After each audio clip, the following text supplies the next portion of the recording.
ಬಿಸಿಲು ದಿನದಾಗ ಅಂತ ಬಿಸಿಲಾಗ ಕೂತ್ಗೆ ಅಂಗನವಾಡಿ ಮಕ್ಕಳು ಸಾಲಿ ಕರೀತಾರೆ. ಒಂದು ಹುಡುಗರು ಅಂಗನವಾಡಿಯಾಗ ಟೀಚರ್ಗಳು ಕರ್ಕೊಂಡೆ ಒಯ್ಯಲ್ರಿ ಅವ್ರು ಹೊಟ್ಟೆ ನಮ್ಮ ಮಕ್ಳು ಬಿಟ್ಟು ನಾವು ಕೆಲ್ಸಕ್ಕೆ ಹೋಗ್ತೇವ್ರಿ. ಅವ್ರು ಬರೀ ಮೊಬೈಲ್ ನೋಡ್ತಾರ್ರಿ. ಅಂಗನವಾಡಿಯಾಗ ಸಾಲಿ ಕಲ್ಸಲ್ರಿ ಇಲ್ಲಿ ಮಂದಿ. ಅಂಗನವಾಡಿ ನೋಡಕತ್ತಿ ನೋಡ್ರಿ ನಮ್ಮ ಊರಾಗ ಎಂತದಾದ್ರಿ, ಎಲ್ಲ ಕಡೆ ಎಂತದಾದ್ರಿ, ನಮ್ಮ ಊರಾಗ ನೋಡಿ ಎಂತದ ಅಂಗನವಾಡಿ. ಎಷ್ಟು ವರ್ಷ ಆಯ್ತು ಒಟ್ಟು ಕಟ್ಟಿ ಹೊಸ ಅಂಗನವಾಡಿನೇ ಇಲ್ಲ? ಹೊಸ ಅಂಗನವಾಡಿನೇ ಇಲ್ರಿ ಸರ್. ಹಳಿ ಅಂಗನವಾಡಿ ಪೂರಾ ಜೋತಿ ಬಿದ್ದಾಗ ಹಂತದಾಗ ಕಲಿಸ್ತೀರಿ ನಾವು. ಮಕ್ಳು ಕಳವಲಾಗಿದ್ದೇವ್ರ ಅಂಜಿ ಮೈ ಮೇಲೆ ಬೀಳ್ತಾರಂದ್ರೆ ಈಗ ಬೇರೆ ಜಾಗನಾಗ ಪತ್ರ ಸಡ್ ಹೊಡೆದಕ್ಕೆ ಅಂತ ನಿಮ್ಮಿಂದ ಮಕ್ಳು ಕುಂದ್ರಿಸ್ತಾರೆ. ಅದು 3 ಮಂದಿ ಮಕ್ಳು ಬಂದ್ರಂದ್ರೆ ಅವ್ರ ಮೇಲೆ ಡ್ಯೂಟಿ ಮುಗಿಸ್ಕೊಂಡು 10-11 ಬರ್ತಾರೆ. ಬಂದ್ಕೆ ಅವ್ರು ಅಟೆಂಡ್ಕಾಕೆ ಹೋಗ್ಬಿಡ್ತಾರೆ ಮನೆಗೆ. ಯಾವ ಇದೇ ಊರನ್ನವ್ರಿ? ಇದೇ ಊರ್ದವ್ರೆ ಅದಾರಿ.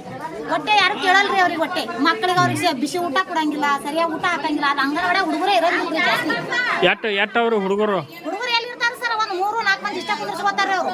50 ಹುಡುಗರು ಬಂದು ಕುಂದ್ರತಾವೇನೋ ಒಬ್ಬರು ಕುಂದ್ರಂಗಲ್ರಿ ಅಂಗನವಾಡಿಯಾಗ. ಒಂದು ಹುಡುಗರು ಬಂದು ಮನೆಗೆ ಬಂದು ಕರ್ಕೊಂಡು ಹೋಗ್ತಾರೆ. ಬೇರೆದವ್ರ ಜಾಗನಾಗ ಒಂದು ಹೋಟ್ಲ್ ಇದ್ದವ್ರಿಗೆ ಒಂದು ಸವಲತ್ತು ಇಲ್ರಿ. ಒಂದು ಮಕ್ಕಳಿಗೆ ಒಂದು ಬಿಸಿ ಊಟ ಇಲ್ಲ. ಹುಡುಗರಿಗೆ ಯಾರು ಹುಡುಗರಿಗೆ ಸಾಲಿ ಕಲ್ಸ್ಕೊಂಡು ಅವ್ರು ಬಾರಕ್ಕೆ ಬರ್ತಾರ್ರಿ ಅಂಗನವಾಡಿಗೆ. ಬಾರಕ್ಕೆ ಬಂದು ಅಟೆಂಡ್ ಬರ್ತಾರೆ. ಬಂದಿಟ್ಟು ಅನ್ನ ಹಾಕ್ತಾರ ಹೋಗ್ಬಿಡ್ತಾರ. ಯಾವಾಗ ಬರ್ತಾರ ಯಾವಾಗ ಹೋಗ್ತಾರ ಗೊತ್ತೇ ಆಗಲ್ರಿ ಮಕ್ಕಳ ದಿನ.